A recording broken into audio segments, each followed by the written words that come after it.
It's Red Eye Radio. Gary McNamara and Eric Harley talk about everything from politics to social issues and news of the day. Whether you're up late or you're just starting your day, welcome to the show. From the Uniden America Studios, this is Red Eye Radio. All across the USA and around the world, we are Red Eye Radio. He is Eric Harley, and I'm Gary McNamara. Good morning. Sorry, but I keep chuckling because of this article here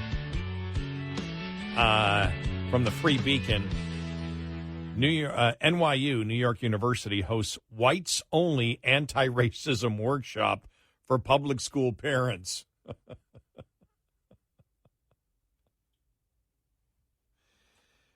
New York University hosted a whites-only anti-racism workshop for public school parents in New York City, barring minorities from a 5-month-long seminar that legal experts say was a brazen violation of civil rights law.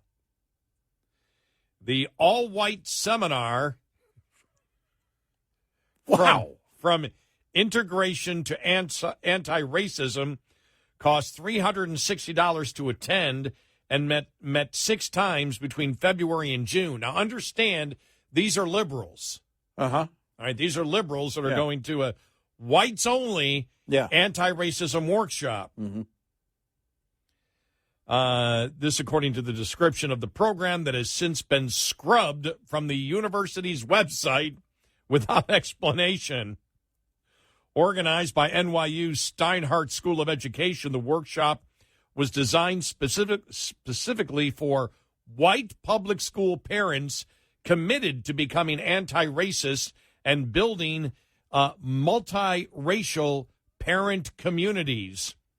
But to promote multiracial parents communities and solidarity with all races, participants were told it was necessary that the seminar segregate. They're still trying to make up the rules. They don't know where to go. A few days before the first session, facilitators circulated a short handout, Why a White Space?, to explain why we are all meeting as white folks for these 6 months. The handout, produced by the nonprofit Alliance of White Anti-Racist Everywhere, argued that white people need spaces where they can unlearn racism without subjecting minorities to undue trauma or pain.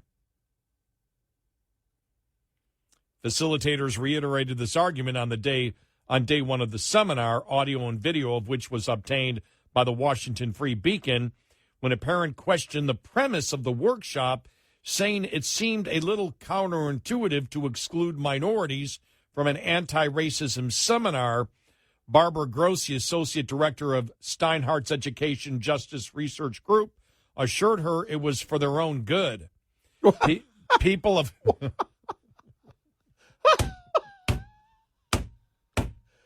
Did she really say, we know better? Wow. We know but this... what's good for other groups better than they know. People of color are dealing with racism all the time, like every minute of every day. It's a harm on top of harm for them to hear our racist thoughts. So she was talking about including her. Yeah. So, by the way, this gets to a point that we talked about a long time ago on the show. Well, what they're saying is that what they did was unconstitutional. I mean, that's you can't do that.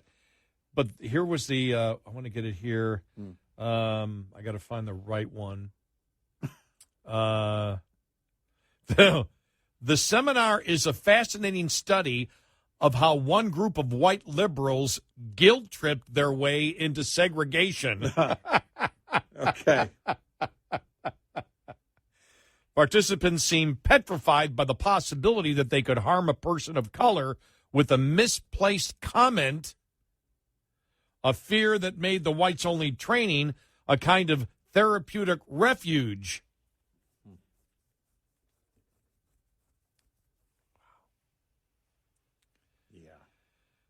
After participants shared their pronouns. Of course. Now, we can go through this, because it is hilarious. It's like this is without question a liberal circular firing squad in action. But this is something that we asked a long time ago. And this is when, for decades, being conservative talk show host, people would, respond. They don't anymore, but they used to respond, and they would say, well, that's racist. What do you mean? My opinion is not racist at all. That opinion, there's no racism in it, whatsoever. And we would start thinking to ourselves, why is that the first argument back? And you hear it now from the Democrats all the time. Anything Republicans do is racist. You go, how? To the point where if you believe in the autonomy of human beings, that you don't judge them by the color of their skin, or by any other physical characteristic, simply by the content of their character, you're a racist. Yeah. Because you can't do that anymore. Because now it's become posterior backwards. Anti-racism is actually racism, and racism, well, they haven't said that. Anti-racism, though, has become racism because you judge people by groups. We've talked about the Democratic Party and their identity politics, that it's mainstream. They judge people as groups. We all know you can't argue with it. We all know if you're a conservative black, you're not genuinely black. Right. Because according to their rules. According to their rules, because all black people think the same. And now critical race theory is all white people are culturally racist, which is why they're holding this seminar here where you pay $360 to admit your racism. This is the point we've always made. Why do liberals always, the first thing out of your mouth, no matter what your opinion is that you're a racist? It's because, and here's evidence right here, they think that way. Yeah. They think that way. You heard the director. She wasn't paying for the course. She was the director of the course. They don't want to hear our racism. She believes she's a racist. That's why you've got so many, in this case, it would be white liberals in this case. They believe they're racist. Mm-hmm. And they're paying $360 to take out their racism. And so understand that if you think a particular way, one of the mistakes liberals make, and people can make it sometimes, this is a way I think, so you must think the same way. Mm-hmm. Well, no, I don't think the same way as you do. But this is more evidence where white liberals in this case, and I'm saying white liberals because this is what was in this group, they believe they're racist. So, of course, they believe you're racist because they believe they're racist. They've got their own race guilt. And when you see the fact, when you look at it and observe and step back and you say, well, they're the ones that have no problem with identity politics. They judge everybody by groups and not individuals. Don't they see that that's where the racism comes from? Many of them do. They may not believe the identity politics makes them racist because they're okay with saying a black conservative is not truly black or all whites are racist. But the reason they think that is because they're racist. Yeah. They have those thoughts going through their head. They're the ones that are bigoted, so they project it right onto you. So I'm actually glad the story came out. Well, they discussed it in probably a number of meetings. My best guess is there were at least 6 meetings. Yes, there were 6 meetings, yes. Well, how will we do this? Well, we don't want to subject minorities to it. Okay, so we'll exclude them. Well, that means we have to forbid them from coming into a room. They had to say these things out loud repeatedly. Right.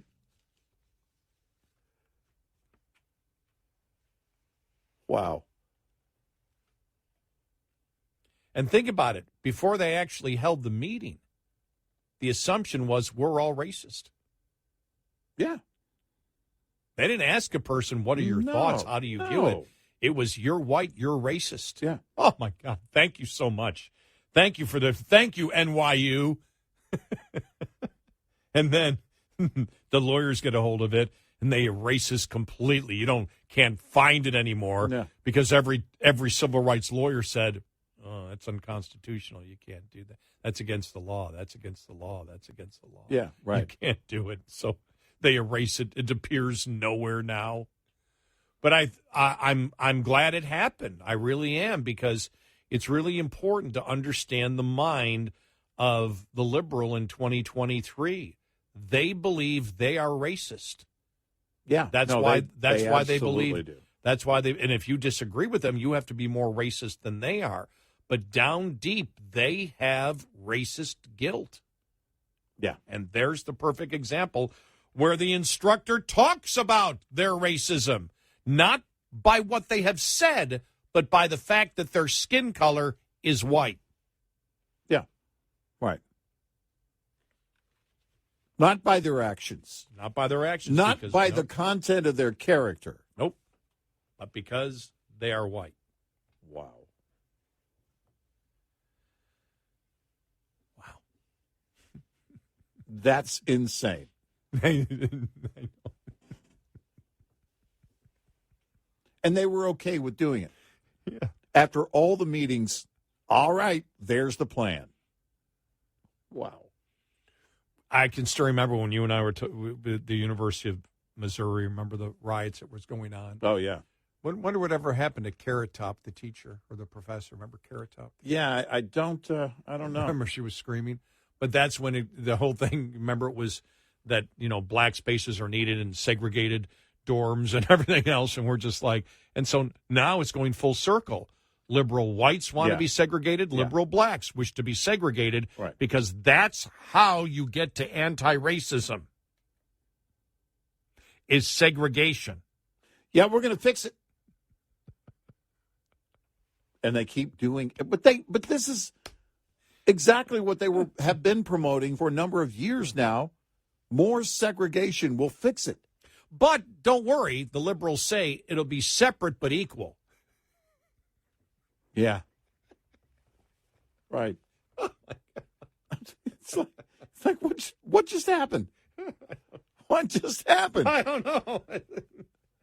Well, I'm feeling much younger because I heard all this mindset 50 years ago. Exactly. We've already done this. We've been here already. In fact, a lot of people went through a lot of stuff to make sure it doesn't happen again. Oh, I know what we can do.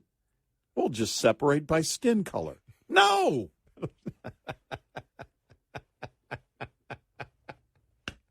What? That's the best way to handle this. No. And yet they did it. And they do it repeatedly. Is no one in the group going, guys, is it me? Or are we going backward here? Well, the other thing is, too, where they make the judgment that no one of color could handle their thoughts. That their thoughts are so evil that nobody could handle it. Oh, wow. That was really the interesting part. Good luck. They believe they're so racist that nobody of color could hear their racism or deal with their racism. Mm-hmm. Wow. Yeah. I mean, there's so many angles to look at this at that I'm sorry are just so bizarrely funny. Yeah. Because they're insane. But it also does let you into the mind of the modern day liberal today. Yeah, it does. That they believe they're racist. They believe they're so racist that blacks or any other minority could not handle their racism. Now, that's racist. Right. And we believe we know the proper setting that they need to be. Not right. Did someone request it, or should we No, it was, no, we know what's best for other groups. Right, exactly. Wow. We, the white elite liberals, know what you can handle. That's right. We'll make the decision. You can't handle our racism. Wow. You can't handle our liberal racism. Wow. Seriously. I know. Wow.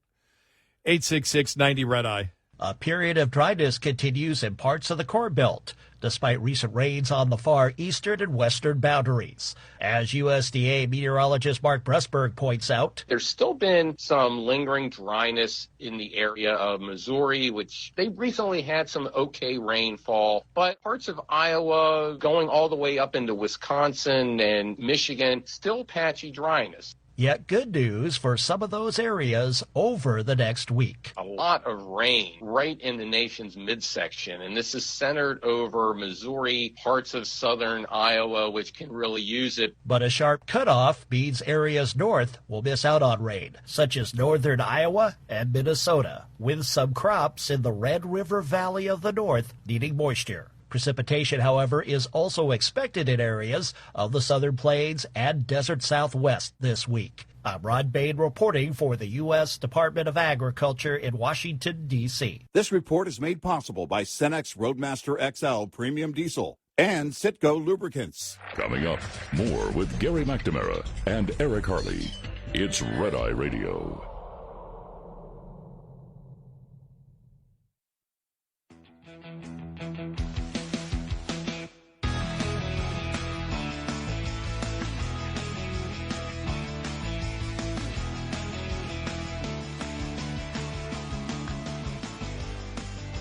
It's Red Eye Radio. He's Eric Harley, and I'm Gary McNamara.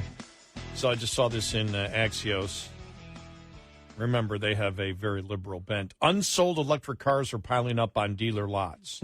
So, of course, with Axios, and we did a story the other day and had to say it every time we do an Axios story, because they always have, here's the headline, and then they tell you why it matters. Yeah.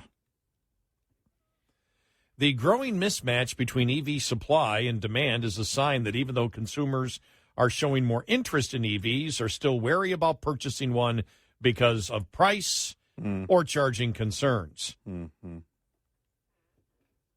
It's like, I love this here. It's a field of dreams moment for automakers making big bets on electrification. They're not making big bets. It's being mandated on them. Yeah, they really don't have a choice. With tons of subsidies. They don't want... look at what the three major automakers, the letter they sent right before we went on vacation, that they sent the federal government. We can't survive this. Bets. Like the OEMs are going, hey, what do you think about this? You think the people will like these cars? Let's flip a coin. It's a field of dreams moment for automakers making big bets on electrification. They built the cars, and now they're waiting for the buyers to come, said John Gregory. The nation's supply of EVs in stock has swelled nearly 350% this year. Wow. And we're still in the part where, less than 5% of the market is electric? Yeah.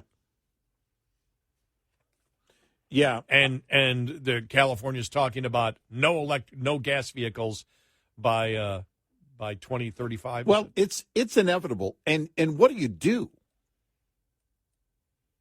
You can't mark them down. What are you going to do with those? Tesla did. There's going to be a glut. Yeah. You can mark them down, but you're just losing more money. Well, that's the problem. With the markdown, then what? You only take orders? You only take orders to buy them? You don't put them on lots anymore?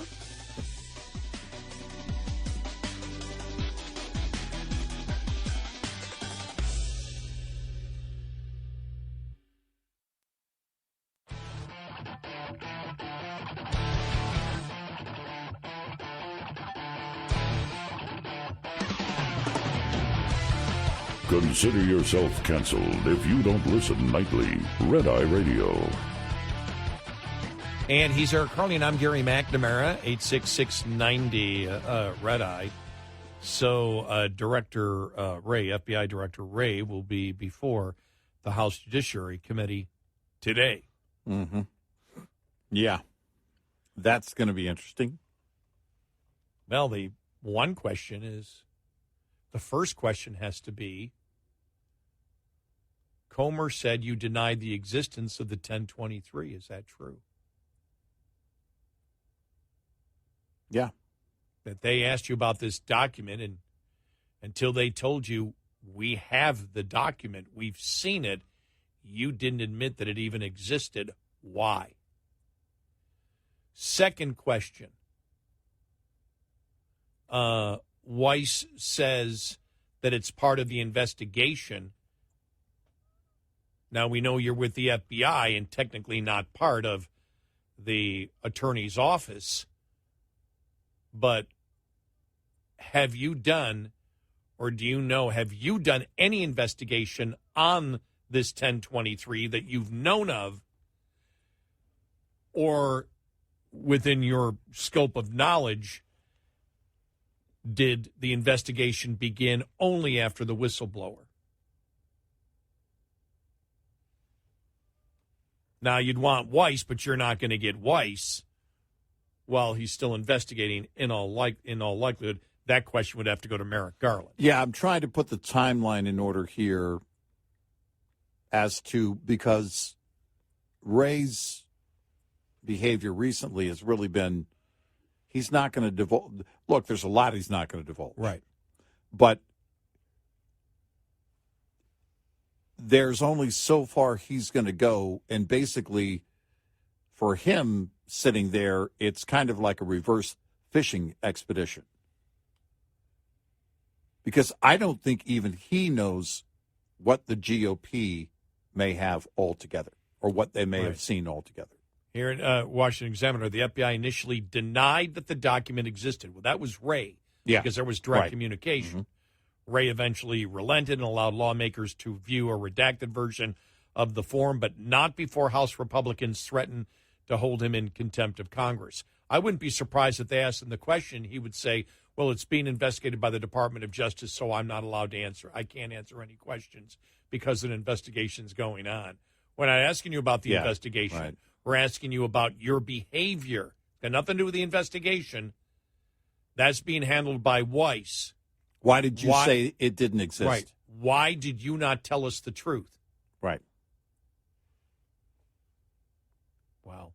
Because you're either lying or it's gross incompetence and you don't know what's going on at your own agency. The other one, the other question that they need to ask is about the fact that, remember that former top FBI official told the House Judiciary Committee last month that FBI agents clashed with the Justice Department about raiding Trump's home. And their opinion was, this is a top FBI official, their opinion was he is cooperating. It's taking time, but he's cooperating. Mm-hmm. Why? And so that might be something the ex-president uses as a defense. You bring that FBI agent in, you bring those FBI agents in at that particular point. And remember, they didn't use the Miami FBI office to do it. They went out of protocol and used the Washington Bureau. Why?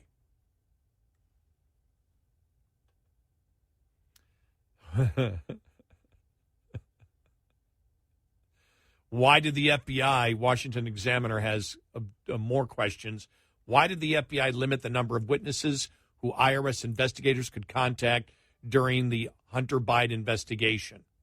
Gary Shapley from the IRS, the whistleblower who worked for years on the Hunter Biden investigation, told the House Ways and Means Committee that the FBI sought to cap the number of interviews investigators could conduct as they probe suspicious activity relating to Hunter Biden's finances. The FBI tried to dictate that we only do 5 of the planned interviews so FBI management could reevaluate if they wanted to continue assisting, Shepley testified, referring to the FBI's actions in September of 2020. At that time, the IRS investigators had spent months requesting to conduct at least 15 witness interviews in the Hunter Biden tax case. Why would they limit it? Why would the FBI want to limit the number of witnesses? You go for as many witnesses as you possibly can get. You're essentially limiting an investigation, and your entire agency is about investigations. There should never be a limit on investigations. Are agents who worked on the Russia investigation still at the FBI? Former Special Counsel John Durham released the findings of his investigation on the Russia inquiry in May. His report, highly critical of the FBI. Durham found that FBI officials at multiple levels of authority within the Bureau had discarded protocols in a quest to go after Trump for political reasons ahead of the 2016 election, ignoring any evidence that contradicted their theories about Trump and Russia. Whether any of the agents who participated in the botched investigation are working on the investigation of Trump's classified document retention could be a key question for Wray, particularly given the criticism that the FBI has acted more aggressively than necessary in the classified document case as well. How closely has the FBI worked with social media companies to censor speech? Okay. Internal communications suggested after that Elon Musk, when they did the Twitter files, and internal communications suggested the FBI at times listed specific posts that it wanted the social media company to remove. Members of the House subcommittee focused on weaponization of government held one of the earliest hearings on the revelations contained in the Twitter files, and House Judiciary members could take the opportunity on today to press Wray on how closely the Bureau has worked with social media companies to censor content, and especially after that judge came out and said, hey, you got to stop doing that. That's top of mind, I'm sure. James Baker, a former top FBI lawyer, was also a top lawyer at Twitter until Musk fired him this year. Whether Baker played a role in smothering speech related to vaccines, the 2020 election, and more could be the focus of the hearing. Then the other question, has Merrick Garland ever asked you to stand down on an investigative step? And, of course, that relates to the Biden family. So it'll get interesting. I believe it will get heated at times today. Yeah, I think so. Especially, I especially believe on the 1023. Well, there are so many fronts. It's not just one thing. There are so many things that, honestly, I don't. Can you come back tomorrow?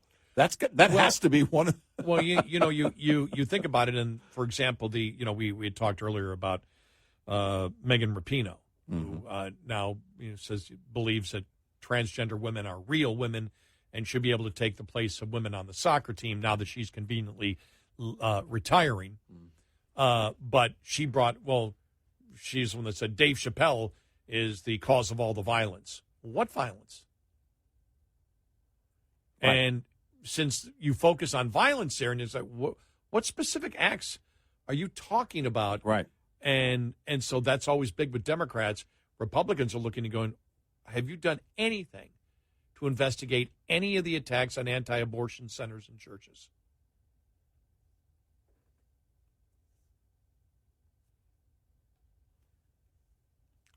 That's a question that has to be asked.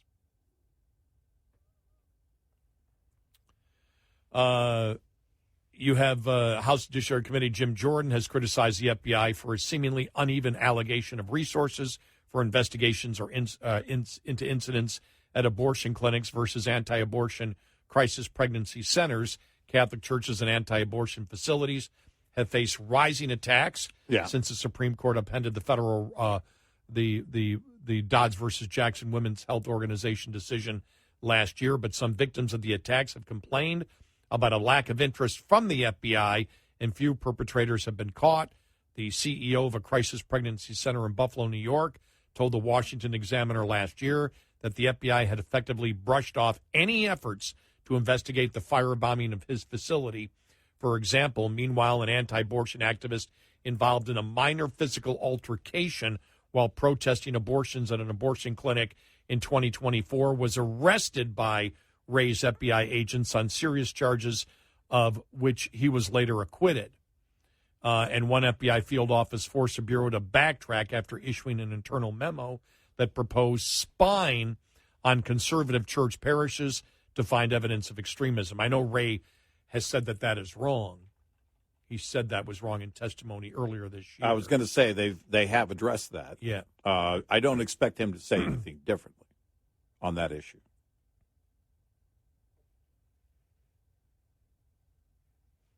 But that's simply, well, we're investigating everything that's out there, and you don't have to give any specifics. Well, and that's it. That's what he'll. And I'm not going to speak about the specifics of any investigation. Right.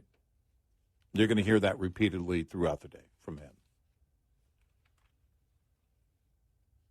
And, you know, we talk about, well, sometimes it's about grandstanding because you're not going to get an answer out of them. You're not going to get the answers you want out of them. But the moments that they have, hopefully the GOP will take advantage of those and outline everything that's on the plate in front of Director Wray and also at the DOJ. I mean, I'm really interested to see how the Republicans form their question and I'll say a justifiable attack, especially if he doesn't answer the question. And that's the question on the FD 1023 form. And that's the bribery form. Right. You said it didn't exist. You said it didn't exist is what the allegation is. Mm-hmm. Now, I don't know how Comer, this article says he denied that it existed. Comer said it, but they didn't say the words that he used. So you need to get exactly, here's what Comer has said, and have the quote of it. Right. That here's what you said. Here's the quote of what you said to Comer. When they told you saw it, you changed your mind. Is that true? And why did you lie to him to begin with? Or why did you evade? If he says, I didn't lie, I just didn't tell him that it existed, why? Right. And then is he going to come out and say, well, I can't answer that question because it's still under investigation by the Department of Justice? No, I'm asking you why you lied, because then you came forward. We know what happened. We're not giving any, there are no secrets to the investigation you're giving away. Right. We're simply asking, why did you lie until they told you we saw the document and then you said, okay, here it is. Why did you lie would be the question I would ask. Yeah. No, that would have to be it. You clearly weren't telling the truth. Why? I don't want to come in tomorrow and be angry because Republicans didn't challenge him on that. See, that's exactly what I'm getting at. If they can at least make the points, he's probably not going to answer your questions. But make the points in the time that you have. It'd be interesting to see the filibustering. Yeah. Well, let me give you the basis of the FBI. Yeah. Why did you lie about it? Well, look. Many years ago. First off, I disagree with the premise of your question. Many years ago, when Ephraim Zimbalist Jr. played the role of an FBI agent in the Quinn Martin production of the FBI. Mm-hmm. Many people may not know the following. That's what you expect, but you've got to take your time and use it wisely to make the points of everything that's right now at the feet of Director Wray and his boss at the DOJ. 866-90 Red Eye. Lines open for your calls. 866-90 Red Eye on Red Eye Radio.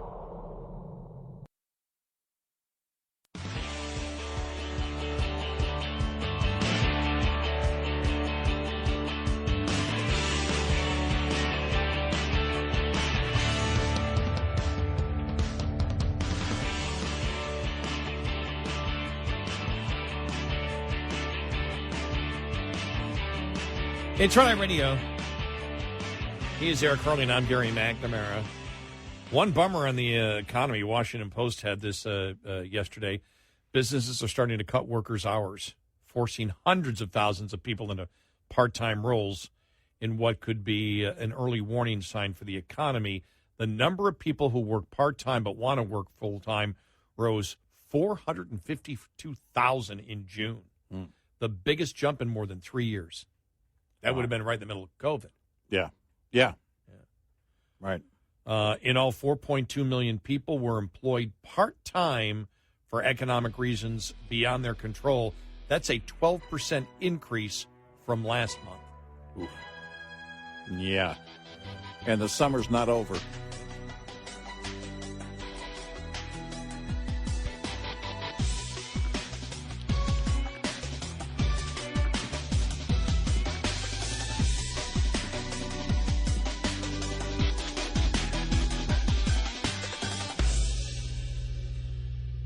This is Red Eye Radio on West.